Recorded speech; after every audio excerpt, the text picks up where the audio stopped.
नमस्कार दोस्तों, Bharat selection wing लकपेड़ा बाग बाराबंकी के ऑफिशियल चैनल पर आप सभी का स्वागत है। डिक्टेशन रामधारी गुप्ता, खंड 1, प्रतिलेखन संख्या 13, स्पीड 120। स्टार्ट होगा 5 सेकंड बाद।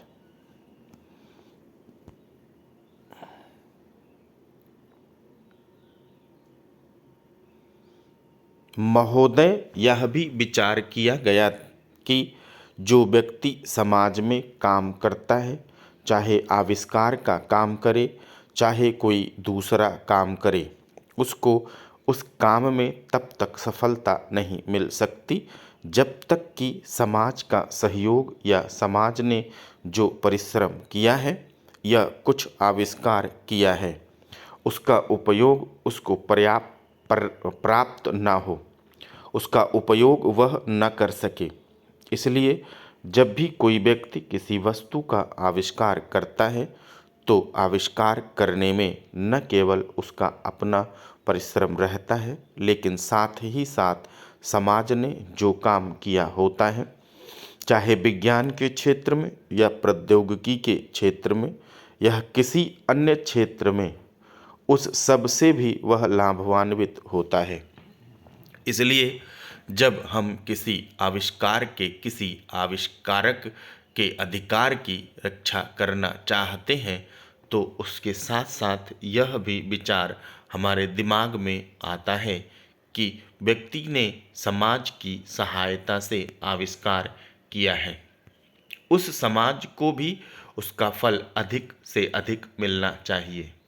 माननीय मंत्री जी ने कहा है कि पेटेंट लॉ इस सिद्धांत पर आधारित होना चाहिए। मैं समझता हूँ पेटेंट लॉ के पीछे दो सिद्धांत निश्चित हैं। पहला सिद्धांत तो यह है कि जो व्यक्ति परिश्रम करके, धन लगाकर, अपना दिमाग लगा करके किसी वस्तु का आविष्कार करता है, उसके तथा अपने परिवार के लोगों के अधिकारों की जहाँ रक्षा होनी चाहिए, उसके साथ ही साथ जैसा मैंने अभी कहा है, कोई व्यक्ति समाज में व्यर्थ में काम नहीं करता, वरन पिछले समाज के लोगों ने जो काम किए होते हैं, चाहे विज्ञान के क्षेत्र में या प्रौद्योगिकी के क्षेत्र में या किसी अन्य क्षेत्र में, और जिनके आधार पर वह कोई आविष्कार करता है, उसको उसका प्रतिफल तो मिले, लेकिन जो परिणाम हो उसका प्रतिफल समाज को भी मिलना चाहिए।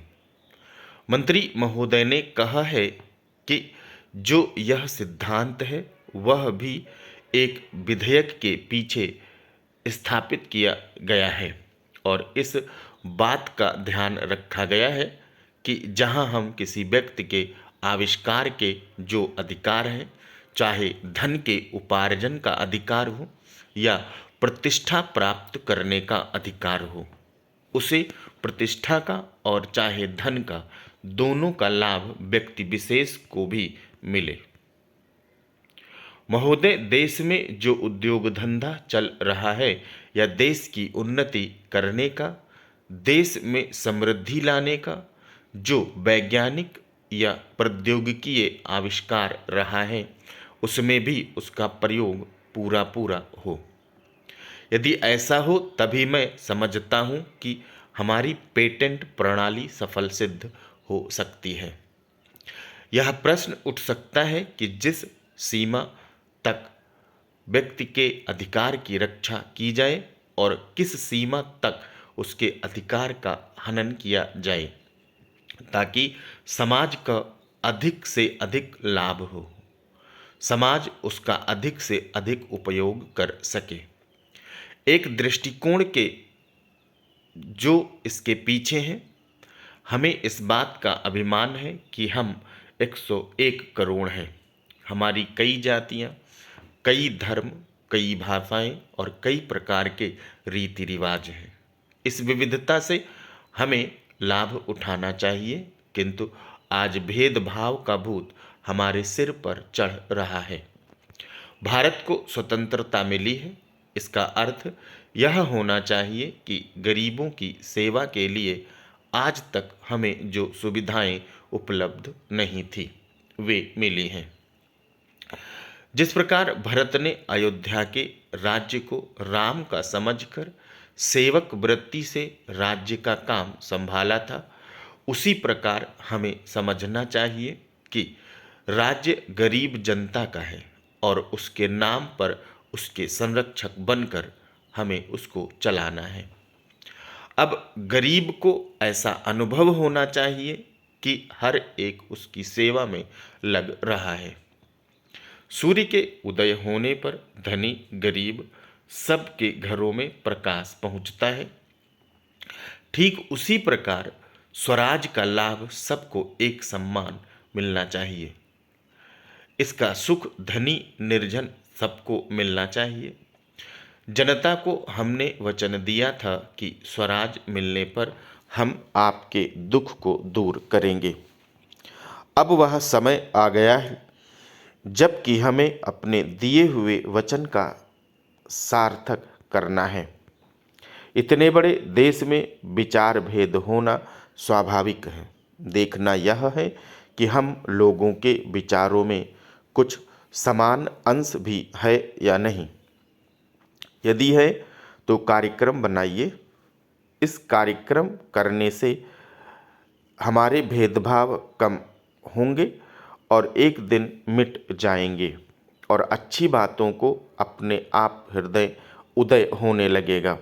अगर उसी प्रकार भेद स्थापित करने का प्रयत्न किया गया तो लोग सत्ता के पीछे पड़ जाएंगे और स्वराज समाप्त होने का आनंद हम लोगों को नहीं मिल सकेगा। अध्यक्ष जी, किसी भी देश की विदेश नीति अपने में कोई स्वतंत्र नीति नहीं होती, वरन वह किसी देश के आंतरिक नीति को स्पष्ट करती है। उदाहरण के लिए हम अमेरिका को ले सकते हैं। उसने अपने यहाँ अधिक अन्न पैदा किया और जब उसके पास अनाज फालतू बच गया तब वह अपने बकाया अनाज की बिक्री के लिए ऐसे देशों की तलाश करने लगा जो उधार पर माल ले सकते हों। किंतु हमारी आंतरिक नीति ने यह तय किया कि खर्चीले ढंग से सरकार चलाएंगे और स्वदेशी मुद्रा की कोई राशि हमारे पास नहीं बचेगी। हमने कर भी लगा दिए और मुद्रा प्रसार भी कर दिया। कुछ संकट पड़ने के बाद इस बात की आवश्यकता को नहीं समझा कि उस पैसे को कहीं अन्यत्र उपयोग कर सके। श्रीमन, मुझे माननीय प्रधानमंत्री जी के इस कथन पर दुख होता है कि दुनिया के अमीर और गरीब देशों का अंतर लगातार बढ़ता जा रहा है। मैं उनसे यह पूछना चाहती हूँ कि भारत की विदेश नीति ने उस अंतर को घटाने की क्या कोशिश की है? क्या भारत सरकार ने कभी दुनिया की पंचायत में यह कहने की हिम्मत की है कि बालिग मताधिकार के आधार पर यूएनओ का चुनाव होकर एक संसद बनाई जाए? और क्या आप यह देखने की हिम्मत है कि फौज के हिसाब से कर लगा कर एक विकास का खाता खोल दिया जाए? जो देश विकसित हैं उनके मजदूरों का 1 घंटा हमारे देश के मजदूरों के 100 घंटों के बराबर माना जाता है, क्योंकि उनके पास साधन है। इसलिए यह अंतर और भी बढ़ता चला जा रहा है। किसी देश के अंदर आंतरिक नीति में अमीरी और गरीबी का अंतर बढ़ता चला जा रहा हो और वह दुनिया के देशों में विद्यमान अमीरी और गरीबी के इस अभिशाप को समाप्त करेगा, यह समझ में आने वाली बात नहीं है। मैं आपका ध्यान एक और बात की ओर दिलाना चाहती हूँ। पूर्वी जर्मनी को मान्यता देते हमें परेशानी होती है, इसलिए कि शायद पश्चिमी जर्मनी को बुरा लगे, लेकिन पश्चिमी जर्मनी ने तो अपनी रक्षा का भार दूसरों पर छोड़ दिया है।